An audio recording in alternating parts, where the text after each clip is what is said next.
UFC Vegas 87. These are the full card predictions and the betting breakdown. Main event is Rozenstruik versus Gaziev. Looking forward to talking about each of the matchups on this card. So make sure you guys smash the likes. If you're new to the channel, subscribe.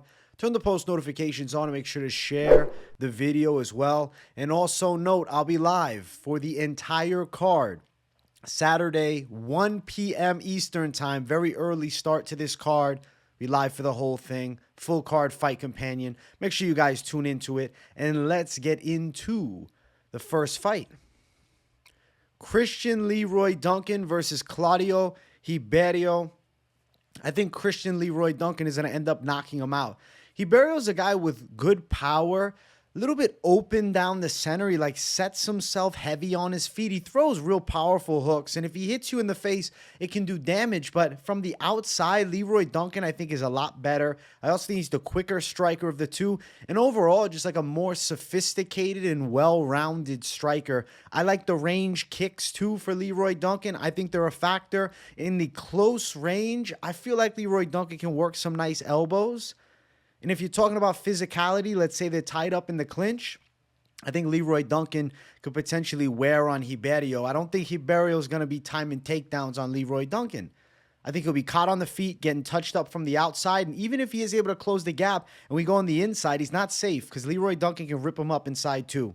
And I think Leroy Duncan is going to be better in the clinch. I think he's pulling off a knockout win, taking out Ribeiro. Last time out for the Leroy Duncan fight, he fought Tululin. And then fight last time for Ribeiro, he lost to Kopylov with a brutal high kick. He did catch Kopylov with a big punch in the first round. So he does have power, for sure. Everybody knows he's got a puncher's chance, but Leroy Duncan's the better fighter. Minus 265, Leroy Duncan. Ribeiro, plus 225. Under 1.5 is risk. I prefer the under 2.5 here, but I do think Leroy Duncan stops him. KO, TKO, Christian Leroy Duncan for the win. That's our first pick of the night. Next fight on the card is Loik Radzhabov versus Abdul Karim Al-Selwady. I'm going to pick Loik Radzhabov. Abdul Karim Al-Selwady, he did well beating George Hardwick in what was a big upset that I didn't see coming on Contender Series. He's fought okay opposition outside of the UFC, but not what Loik Radzhabov has seen. He was a PFL finalist. So fighting in PFL at a pretty high level, I think, is still impressive, especially an unranked fighter in the UFC now facing off against him. Mateusz Rebecki whooped Loik Radzhabov last time, but I'm starting to really believe Rebecki's something special here. I think Loik can make this a scrappy fight. I think in the wrestling, he can compete and even exceed the game of Al-Selwady. I think in the stand-up, Al-Selwady does have decent hooks and overhands. He's pretty polished in the striking department, but I think Radzhabov can make it a dirty fight, tie up with him, body lock, look for takedowns. And I don't think Radzhabov's out of the fight in the stand-up either. I think hard-fought decision win for Loik Radzhabov here. He is an underdog this week at plus 130. And Abdul Karim Al-Selwady is the favorite. Now it's actually spread a bit, plus 140 now. The over 2.5 minus 135. I'm feeling like we're probably going longer, but it's never impossible for a damn finish. So I like Loik Radzhabov just as a straight money line dog. 1-1 in the UFC. I give credit where it's due. Ribavix is a good prospect. And then Rebecki, like I said, Abdul's making his debut. And he's making it against a guy who's fought good opposition. PFL guys at the highest level are solid. And I'll give credit where it's due. We're going with Loik Radzhabov to pull off the upset. I think he's being overlooked here. Next fight on the card, we got Javid Basharat versus Aiemann Zahabi. I am picking Javid Basharat all day long. Because of Zahabi's great last name, obviously his brother Faraz Zahabi, I think he's still, a calculated and pretty well-rounded mixed martial artist. But as far as being a high-level UFC fighter, Javid Basharat's potential is significantly higher. He's also 8 years younger. Basharat's in his prime. Zahabi, he had that nice win over Aori Chilong last time.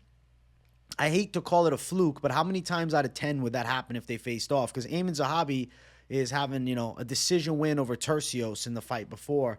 I feel like Javid Basharat is clearly the better and more technical kickboxer. He's the more well-crafted stand-up fighter. And then when you look at the grappling, Basharat does have very good submissions, very solid from the front headlock position, whether it's guillotines, whether it's Darce chokes. Those are a threat in this fight here with Aiemann Zahabi, who could be getting touched up on the outside and maybe look to try his luck grappling with Basharat. Basharat, though, also has good trips and takedowns. I think Basharat's on his way to a dominant win. I'm going to pick decision. Something about Basharat, he's a very patient fighter. He's very relaxed and calculated in there, which I like a lot. He's a high IQ type of fighter. Hasn't gotten that UFC finish, but it's not impossible. Could he lock up Zahabi in a sub? I'm leaning towards the side of no. I think you got to finish Zahabi with something crazy. So I guess maybe, a Darce choke or something like that if Zahabi isn't anticipating it. But we know that Zahabi's corner, they respect Basharat's sub game. I think Basharat's on his way to winning the decision. Like, knockout lost here to Ricardo Ramos. But Ramos is going to hit you with the spinning elbow. He's going to do crazy shit. Javid Basharat is a lot more technical down the center, and I think he's on his way to a clean win over Zahabi. Even though last time out for Basharat, it was a no contest, he was still beating Victor Henry. Victor Henry got a lot of flack after that fight because he was saying like the groin strike wasn't legit. Minus 625, Basharat, Zahabi plus 450. I like Basharat to win. The over is minus 220. I like Basharat to win. I mean, obviously the money line is terrible. It's a long shot parlay type piece where you add to something with at least two others. And I do think that Basharat is on his way to a clean win. I really can't see him losing to the Aiemann Zahabis of the world. Guy who's older than him by 8 years, but less experience as a pro. Basharat's a special prospect. He's got a bright future in the game. Him and his brother both. Javid is highest of confidence. Next fight is Vinicius Oliveira versus Yanis Ghemmouri. I'm picking Vinicius Oliveira, but I will say he has flaws in his game that really stand out to me. Something that he does is when he's swinging in the pocket, he does come up very stiff and high. And when you look back at older fights, he has been knocked out as a professional. He's been dropped as a professional. He fought Christian Quinones some years back. That was actually an interesting scrap. It was a bullshit stoppage, like cut stoppage, even though Quinones was taking over the fight. And it seems like Oliveira is a guy that is very explosive and powerful throughout the whole thing. But I feel like fighters that can chain wrestle him and wear him down are going to have a good chance to beat him. Yanis Ghemmouri on the opposite front, though, is not that. He's a polished kickboxer who I don't think has much punching power. He's not heavy-handed. He's got good kicks, decent from range. But I'm just not impressed by what I've seen from Ghemmouri, whereas Oliveira makes me say, wow, when I look at their wins. I'm going to say Oliveira gets a W here. I think that he can catch Ghemmouri. Now, I know last time out, Ghemmouri was up a weight, and he was taking on a tough guy in William Gomis. And he ended up losing that fight due to like a low blow that ended up not being a low blow, which led to a TKO, which is unfortunate. This is bantamweight now. He's cutting back down to his true weight class. Just because you go along with William Gomis, who's not heavy-handed, doesn't mean Oliveira, who's a knockout puncher, won't chin you, because he's gonna. I think Oliveira is going to find Ghemmouri's chin, which comes up a little high and is on the center line at times. I think Oliveira's power is going to deliver. I'm going Oliveira. I'm going knockout. I'm going impressive win. He's just the more impressive fighter. I think he's got more dog in him, too, than Ghemmouri. Very few of the French guys in the fight game, we're talking about dog savages. Benoit Saint-Denis is one of them. Yanis Ghemmouri, I don't believe so. Odds for this fight, Vinicius de Oliveira, minus 180, plus 155 for Ghemmouri. Under 1.5, plus 155. The under 1.5 is live, but again, I like under 2.5 more. I think Oliveira, lock dog. He's not an underdog in this fight, but I think he is getting it done. We could call him the winner. He's the lock in this fight. Specifically this fight. Not saying for the whole card, but for this fight here. I got Vinicius Oliveira. I got knockout win. And I think he styles on Ghemmouri here. He's a tough Brazilian savage. And I think he's ready to outdog Ghemmouri. And I think he can beat him. Knocking him out. Chinning him. Next fight on the card is our featured prelim of the night. We have Eryk Anders versus Jamie Pickett. Eryk Anders to win. Jamie Pickett and Eryk Anders fighting is weird to me because I think of Jamie Pickett as a significantly lower level of UFC middleweight than Eryk Anders. Like, Anders has fought decent opposition recently. Andre Muniz by submission. Jun Young Park by split decision. These are losses. A win over Kyle Dawkins, who got released from the promotion. Marc-Andre Barriault decision. Barriault just fought Chris Curtis, who's a ranked fighter. So Eryk Anders is levels above Jamie Pickett. He should knock Pickett out. If this is a fight that is competitive and close, even if Anders is to win at the end of it, he should call it a career. Because Jamie Pickett right now, right in the losing streak, Kyle Dawkins subbed him up, Tallulah knocked him out, Bo Nichols subbed him up, and then Josh Frumed by decision. I think Eryk Anders can bully Jamie Pickett. He's the stronger guy. He's the more powerful puncher. I think he's better everywhere this fight goes, and I think Jamie Pickett's getting chinned, man. I think Anders is going to end up blitzing him and overwhelming him with big shots. Eryk Anders, knockout win over Jamie Pickett. Minus 340.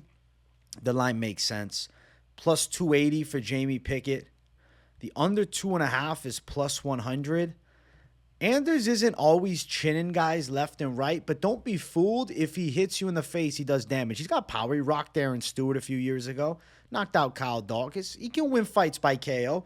And a flawed fighter like Jamie Pickett, I think, is in big trouble with Eryk Anders. So give me Anders destroying Jamie Pickett in this fight.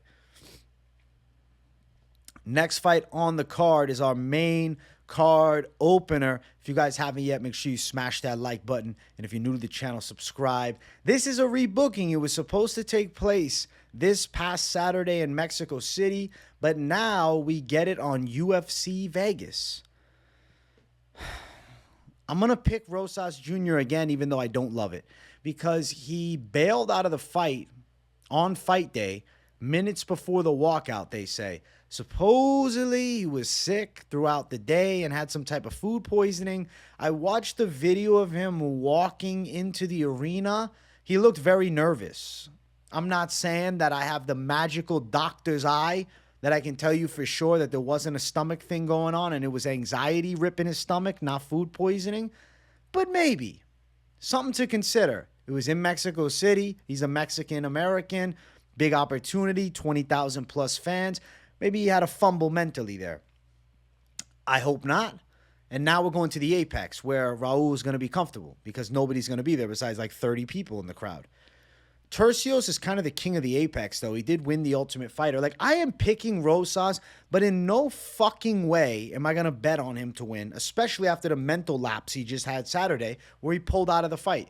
Or whether you would say physical, he was sick. Okay, whatever. Whatever makes you feel better about it, all right? Either way, he pulled out of the fight last minute. Turcios on the other front, he was actually saying on Twitter today that he wasn't even scheduled to take this fight. He didn't agree yet. They just announced it on the broadcast. He's going to take the fight. Trust me. He wants the money. He's tricky. Even though he doesn't have power, he's not a heavy puncher, he is competent as fuck on the ground. I do believe that Raul will be comfortable in the stand-up with Turcios because of Turcios' lack of power, and I think Rosas Jr. is going to be able to land some key takedowns, and I'm picking him to win a decision. 2 weeks in a row, I'm picking him. Rosas Jr., the odds are minus 235 for him, plus 200 for Turcios. We got a rebook into this one. Over 2.5 is minus 140. Turcios is going to be a hard guy to finish by submission. He's got good jiu-jitsu. I just think Rosas could out-wrestle him. And, you know, on the feet, I don't want to say he could definitely outbox him. But Turcios is not heavy-handed, man. We're going Rosas by decision. Again. Next fight on the card, it's Umar Nurmagomedov versus Bekzat Almakhan. I'm picking Umar Nurmagomedov.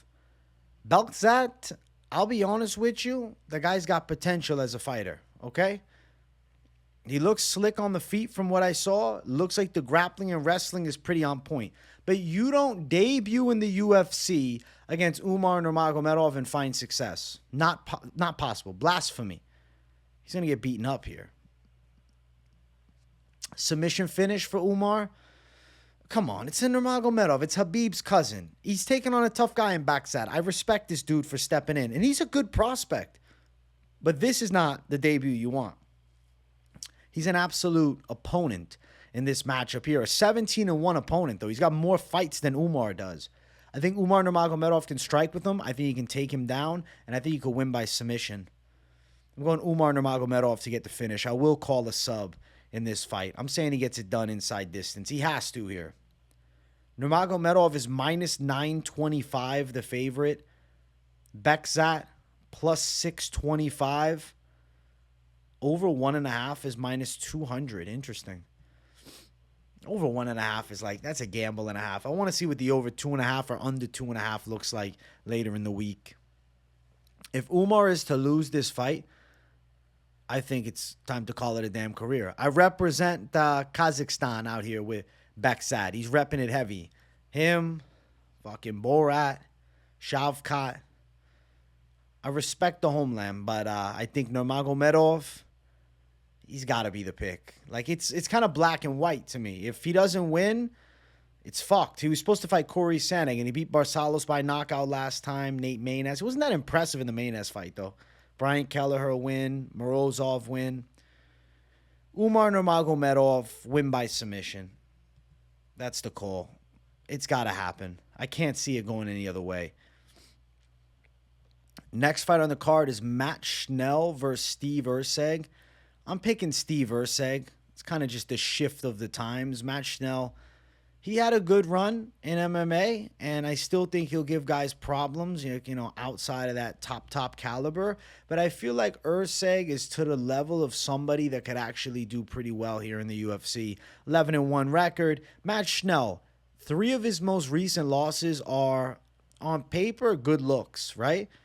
Nicolau, who then lost to Royval. Royval's the other loss. And then Royval lost to Pantoja. Pantoja's the other loss. So Matt Schnell is, as of recent, only losing to some of the best guys in the UFC flyweight division. Steve Erceg looks to be somebody special on the come-up. He actually got into the UFC with the short notice fight against David Dvorak, and he was replacing Matt Schnell, who pulled out of it. So now they get to face off. I'm happy that it's happening. I think Erceg is just technically better. Schnell's pretty damn hittable. He's scrappy, and he's willing to take a shot to land big power shots back. And he does have solid wrestling as well, and he's got a tricky ground game. He's a high-pace, high-action fighter. Erceg is calculated and technical, and I think he'll find chinks in the armor of Matt Schnell. I actually believe that Erceg can win by submission here. The way Matt Schnell fights, the nickname Danger, I'll say it's reminiscent of what the style is. It's kill or be killed. And I think that Erceg is live to lock up a submission. I'm going to go Erceg by sub over Matt Schnell in this fight here. Erceg is minus 310, wide favorite. Damn. Matt Schnell plus 260. I think Erceg gets a finish. I know his debut, Dvorak, was a decision. Costa fight, wins a decision, right? But he's got subs. He's got subs. 2 out of his what? Last 5 wins are subs. And he's fighting Matt Schnell, a guy who can be subbed or even knocked out. He comes to bang. And he puts himself in dangerous spots. This Royval guillotine never really escapes my mind. I think that Erceg could lock him up in something too. I'm going Steve Erceg for the win. He's beating Matt Schnell here. Next fight on the card, another flyweight battle. Alex Perez versus Muhammad Mokaev. You know why this is a weird one? Because at one point, Alex Perez was actually looking really good. He destroyed Jussier Formiga's legs. He was a legit title threat. And then, obviously, he lost to Davison Figueiredo, the champion, but he challenged for the belt. And then it was a delay, right? Fights him 3 years ago. Then he comes back a year and a half or so later, and Pantoja taps him out very quickly. Now, another year and a half break, and he's taking on Muhammad Mokaev. Mokaev's career has essentially been built upon, like, the time off that Perez has been. Like, since 2020 when he got the win, right? Over Formiga. Mokaev's debuting around that same time as a damn pro. And Mokaev's grappling is high tier, and he's ready for 3 hard rounds of wrestling. Perez, I know he's a wrestler at heart. I know he's a wrestling coach, but he is known for his MMA striking now. He's got some pop in his hands. He's got really nasty kicks. I think Mokaev is going to be able to get Perez down. I don't know where Perez is at mentally. He's pulled out of a lot of fights, dealt with injuries and whatnot. So now coming back here to fight Mokaev, who's a hot prospect, and a dangerous grappler when Perez's last 2 losses have been against guys with good submission games. Mokaev has a very good submission game, and he's also shown good submission skills late into fights. A lot of third-round subs. I'm going Mokaev by submission. I think he's ready for a hard 3 rounds of wrestling. Perez won't be able to keep up with that pace. Perez was a savage at one point. If we get prime Perez that beat Jussier Formiga, we might have a crazy fight here. But I just don't feel like he's that same guy. Like in the 2020s, I guess technically speaking, 2020 was his Formiga fight. But since the Formiga fight, what has he had? Not even a round of fighting? 2 quick submission losses in fights? Major fights nonetheless. Title shot. Freaking now champion afterwards in Pantoja. So I give credit where it's due. Perez has fought savages, but we don't even know where his skill set lies as of right now. I have to go Mokaev by sub. I have to believe in the hype. I have to believe in the prospect. And I've always thought the Mokaev submission game is going to be a big threat for a lot of these guys, especially with the wrestling. Mokaev minus 260. Perez plus 220. I'm going with the EV, of course. Mokaev under 2.5 is plus 125. So the prediction is he wins a decision here. Wouldn't be impossible for him to win a decision, but the way Perez has been getting tapped left and right, I really believe Mokaev is confident that he can find a submission here against Perez, and I think he'll potentially take the back and lock up a rear naked or even threaten with an arm triangle from top. Perez is going to lose this fight by submission. Mokaev for the win and still undefeated. Next fight on the card is our co-main event of the evening. It's Vitor Petrino versus Tyson Pedro. I'm going with Vitor Petrino, the absolute powerhouse here. Now, common opponent, though, that I will mention is the pleasure man, Anton Turkalj. Petrino fought him 3 fights ago, and he won a decision. Granted, he rocked Turkalj in that fight, but he was smothering his punches way too much and engaging in a lot of grappling. On the opposite front, Tyson Pedro had a brutal first-round knockout of Anton Turkalj. He got it done with his straight. Pedro is a dangerous striker, for sure, but Petrino is just the specimen of specimens. Yes, I'm picking Petrino still to win this fight. But Tyson Pedro is a game test, and even though another common opponent is Modestas Bukauskas, who he beat, or Tyson Pedro lost to and who Petrino beat, I still feel like this is the biggest fight of Petrino's career. Pedro was not 100% for that Bukauskas fight. Now, Petrino chinned Bukauskas brutally last time. Petrino has devastating punching power, and he also has insane physicality. Tyson Pedro's pretty slick, but throughout his whole damn career, he's been overrated. He's Australian, and for whatever reason, the Australian fighters, they got to build him up a bit. He's got a cool look. He gets some finishes, some slick knockouts even as of late. Nonetheless, Pedro is known for his jiu-jitsu. He's not going to tap Petrino out. Petrino's going to outmuscle him in the grappling. If we're looking at striking, even though Pedro looked slick last time out against Turkalj, I give credit where it's due. Petrino is throwing bombs at your face. And I don't think that slick, hands-low style works well with the powerhouse on the opposite side. I can definitely see Petrino shutting Pedro's lights off. I think Petrino does probably knock him out. I think we could even see Petrino taking down Pedro and beating him up from top position. I got Petrino, vicious finish. If we look too at the recent wins for Pedro, Ike Villanueva, Harry Hunsucker. These are 2 cans. And then Anton Turkalj, who in all honesty is a can too. Petrino, I know he got a decision over him. He did dominate the fight. The thing with Petrino, he's 26, and he last time out looked damn good against Bukauskas. I'm not getting carried away about the what-ifs of this matchup versus that matchup, because they do share common opponents. When you look at these 2 facing off, Petrino's power is a legit threat. He's the more physical guy. He's going to have the wrestling edge. I think he's got the jiu-jitsu advantage from top. Yeah, Pedro has some good submissions in the past, but not now. Petrino, I think he knocks him out. He might even ground and pound him from full mount. Petrino is minus 300. Pedro plus 250. I'm going with Petrino. We got an under 1.5 at minus 150. The over 1.5 at plus 120. If Pedro can survive a little while, Petrino could end up winning in the 3rd round by TKO. So seeing that time span, it's scary though. You betting on that over, you're going to be sweating because one big shot from Petrino, I could see Pedro flying back and being unconscious. But Petrino did finish Marcin Prachnio in the third round. Petrino, KO. Last time he beat Bukauskas, he flatlined him. His power is scary. His physicality is very high tier, and he's only 26. He looks like a future contender in the light heavyweight division. I'm going with Petrino to get it done. Kind of like a combination of a little Yoel Romero, Thiago Santos, maybe a slight sprinkle of the heavy punching power of the late Rumble Johnson. Not as heavy as that, but a little sprinkle of that type of power.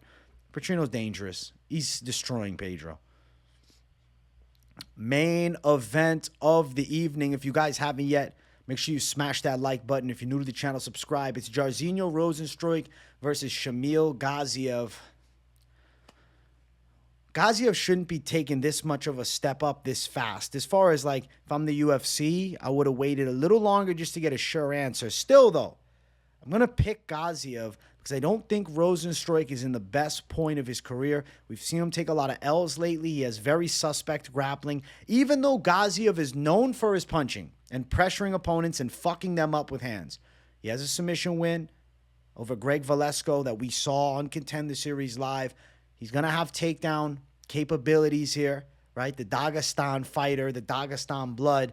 He's going to be able to out-wrestle Jairzinho Rozenstruik if need be. But where Gaziev wants this fight is striking, and he wants to be throwing bombs at your face. Rozenstruik has quality kickboxing, and he does have a nice check hook. He does have good leg kicks. He has decent parries. Not the fastest guy, and I think he could struggle with the pressure of Gaziev. Sometimes with these technical kickboxers like Rozenstruik, you blitz them, and there's a lot of openings that come alive. Francis Ngannou did it to Rozenstruik. I'm not saying Gaziev is going to have a Francis Ngannou-type performance here against Rozenstruik, but I think he could knock him out on the feet. And if Rozenstruik does start getting things going on the feet, I think Gaziev mixes in the takedowns. And Rozenstruik is very susceptible to wrestling. He's not a high-pedigreed grappler. Yes, he survived 3 rounds with Curtis Blades, but Curtis Blades doesn't have great finishing ability from top. I mean, yeah, he has a great ground-and-pound finish with Alistair Overeem last decade. I think Gaziev can get a finish here. I got to go with EV. I'm not going to lie to you, though. Okay? The straight truth of it all is Jairzinho Rozenstruik always has a punching chance, and we have seen prospect get exposed recently. Pfeiffer to Hermanson. And now I got Gaziev to Rozenstruik. It's a fast run up the ranks here when, 2 fights in, it's no joke to take on an experienced guy like Rozenstruik who's been in there with everybody. I still believe that Gaziev can get a W. I still believe in the hype. I liked Gaziev since the Contender Series fight. I think he is a dangerous heavyweight and somebody to build in this division. And I will say, I think worst case on the feet, Gaziev is going to show us the level that he has on the floor. It's definitely better than Rozenstruik's. Realistically, if I'm Gaziev, granted, I don't know if he's going to fight like this, I'm thinking I'm going to strike with him just a tad to make him think of striking, and then I'm double-legging him. I'm getting on top, and I'm beating the shit out of him from full mount. I see Gaziev having the capability to pass the full mount. I think Rozenstruik might even give his back, and Gaziev's live by sub. Leaning the knockout call with ferocious shots from Gaziev, but the grappling option seems like the safer route for Gaziev. So I don't know which way he's going to choose to go down. So what I'm thinking is inside of the distance for Gaziev. That is a very intriguing bet because this is 5 rounds, and I don't see it going the full 5. I think this fight is definitely ending inside of the distance here. And I think it's Gaziev getting his hand raised against Jairzinho Rozenstruik, who's a solid fighter in this top 15, but he's flawed. He's got suspect grappling. Suspect is honestly overhyping it. He's got mid grappling. He's got low-tier grappling. He's got punching power, decent kickboxing, but he's hittable with straight shots. And I think pressure guys like Gaziev who come at him with flurries are live to chin him. Just because you're a kickboxer doesn't mean you're unable to be knocked out with those MMA gloves. Gaziev, I think he can chin Rozenstruik on the feet or sub him up on the ground. I like Gaziev. I'm having faith in the hype. I'm having faith. Even against Martin Buday, I thought Gaziev got a little too crazy with the striking, but let's be honest. He overwhelmed and beat the shit out of him. I was just worried about the gas tank later. I think now in this second UFC fight, which it's a huge jump up for a second UFC fight to fight Rozenstruik, he's going to have a little bit of his footing in the UFC. And don't be surprised if he engages in grappling. Gaziev, minus 142 the favorite. Rozenstruik, plus 122 the dog. Listen, underdogs have been dangerous in these main events. Royval last week, underdog W. Topuria, even money, I guess, technically, but he was an underdog at certain points. I just think Gaziev should be able to win this thing. I believe in Gaziev here. I'm picking him over Rozenstruik, and he's also EV. So if I just trust in the rule, lean towards the EVs and OVs, the last two letters of the last name. If you don't know about it, it's common on the channel because a lot of those guys have a high win rate. I got to go Gaziev to win. I think he can beat Rozenstruik in the striking, and I think he could submit him, whereas Rozenstruik's only chance to win is the puncher's chance. And I think Gaziev is better than that.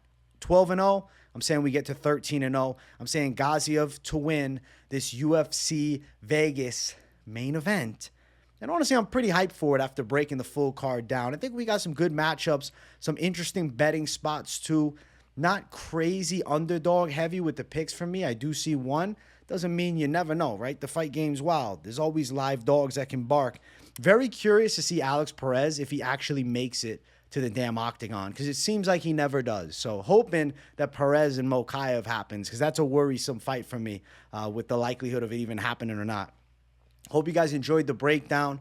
Much love to my people. Make sure you guys smash that like button. If you're new to the channel, subscribe. Big W to all you guys. If you got nothing to say in the comments, but you just enjoy the content, as always, drop a W in the chat to boost the algorithm for your boy. Thank you guys for tuning in, and I'll see you all in the next one. Peace.